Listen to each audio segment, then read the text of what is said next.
Bismillahirrahmanirrahim. Assalamualaikum warahmatullahi wabarakatuh. Anak-anak sekalian, saya Ibu Hasnad Hasan, guru pada MTS Al-Muhajirin Kendari. Pada kesempatan kali ini, saya akan membahas tentang materi kisah keteladanan Nabi Musa alaihissalam yang terdapat di semester ganjil kelas 8. Sebelum kita melanjutkan pembelajaran kita kali ini, maka terlebih dahulu ada baiknya kita berdoa agar supaya kita diberikan keberkahan oleh Allah Subhanahu wa taala dalam menerima ilmu pengetahuan atau pembelajaran kita kali ini. Bismillahirrahmanirrahim. Rabbi zidni ilman warzuqni fahman. Ya Allah, berikanlah aku ilmu dan kepandaian yang bermanfaat. Sebelum kita melanjutkan pembelajaran kita kali ini, maka adapun tujuan pembelajaran kita kali ini adalah yang pertama, setelah menganalisis kisah keteladanan Nabi Musa alaihissalam, maka peserta didik dapat mengkomunikasikan kisah keteladanan Nabi Musa dengan benar. Yang kedua, peserta didik dapat membuat paparan perilaku terpuji dan hikmah dari kisah keteladanan Nabi Musa alaihissalam. Kemudian kita lanjut ke pembelajaran kita kali ini adalah yang pertama tentang sejarah kehidupan Nabi Musa alaihissalam. Nabi Musa lahir di Mesir pada tahun 1527 sebelum Masehi pada pemerintahan Merneptah, atau pendapat lain mengatakan Ramses Akbar atau Tutmosis atau Fir'aun. Musa adalah seorang pemimpin dan nabi orang Israel dan memiliki tugas membawa Bani Israel atau Israel keluar dari Mesir.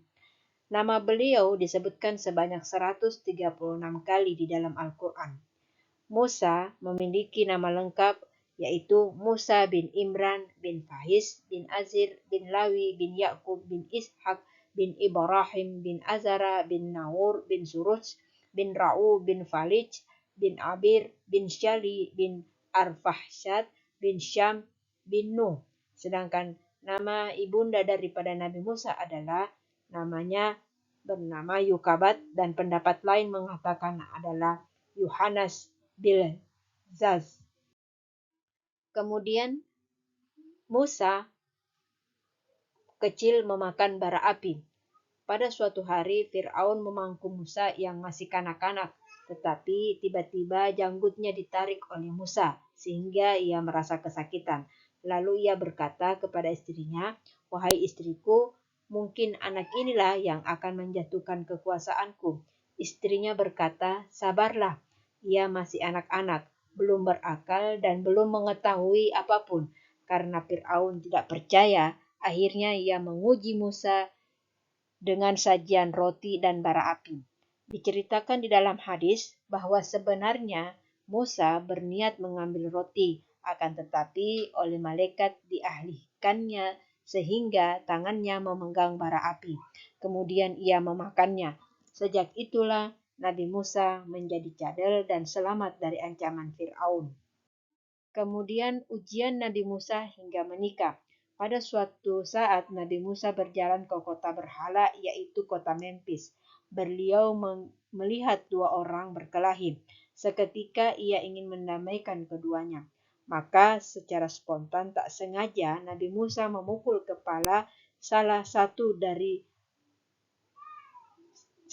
darinya yang menyebabkan orang tersebut meninggal dunia. Beliau kemudian memohon ampun kepada Allah. Peristiwa pembunuhan tersebut sampai ke telinga Fir'aun.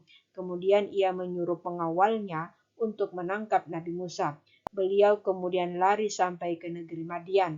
Di kota inilah kemudian Nabi Musa bertemu dengan Nabi Syuaib.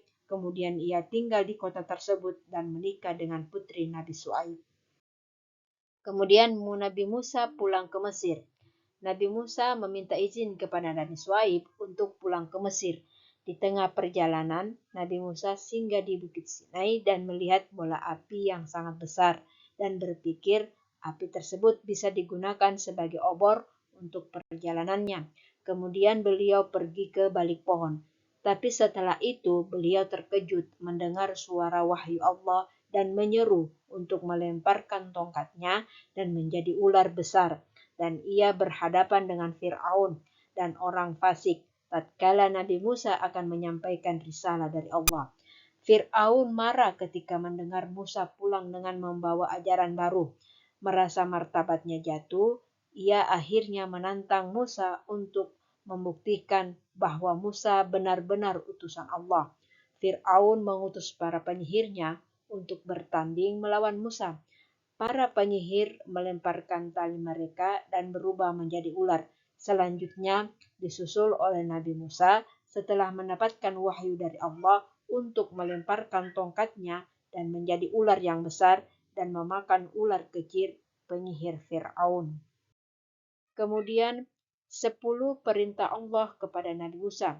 Yang pertama yaitu akulah Tuhan Allahmu, jangan ada padamu Tuhan selainku, kata Allah. Yang kedua, jangan membuat bagimu patung atau sembahan yang menyerupai apapun. Yang ketiga, jangan menyebut nama Tuhan Allahmu dengan sembarangan. Yang keempat, ingatlah dan kuduskanlah hari Sabat. Yang kelima, hormatilah ayah dan ibumu. Yang keenam, jangan membunuh, jangan berzina, jangan mencuri, jangan mengucapkan saksi dusta tentang sesamamu. Dan yang ke-10, jangan mengingini milik sesamamu. Kemudian meneladani sifat-sifat Nabi Musa. Yang pertama adalah pemberani dalam menyampaikan kebenaran. Yang kedua, taat kepada Allah. Yang ketiga, ketekunan dalam belajar. Yang keempat, sikap suka membela yang lemah. Dan yang kelima, sabar dalam berdakwah. Adapun kesimpulan dari pembahasan materi pembelajaran kita kali ini adalah bahwa keteladanan dari kisah Nabi Musa alaihissalam tidak sekedar membahas riwayat Nabi Musa alaihissalam saja, akan tetapi juga membahas mengenai teladan apa saja yang bisa kita ambil dari kisah dan sifat Nabi Musa alaihissalam. Membaca serta meneladani kisah dan sifat Nabi Musa alaihissalam memberikan pelajaran bagi kita untuk selalu bersabar dan pantang menyerah akan setiap ujian yang diberikan oleh Allah Subhanahu wa Ta'ala. Jika Allah Subhanahu wa Ta'ala sudah berkehendak, tidak ada satupun hal yang mustahil. Demikian pemateri pembelajaran kita kali ini. Mudah-mudahan ada manfaatnya bagi kita semua dan bagi kalian anak-anak sekalian. Wabillahi taufiq wal hidayah. Wassalamualaikum warahmatullahi wabarakatuh.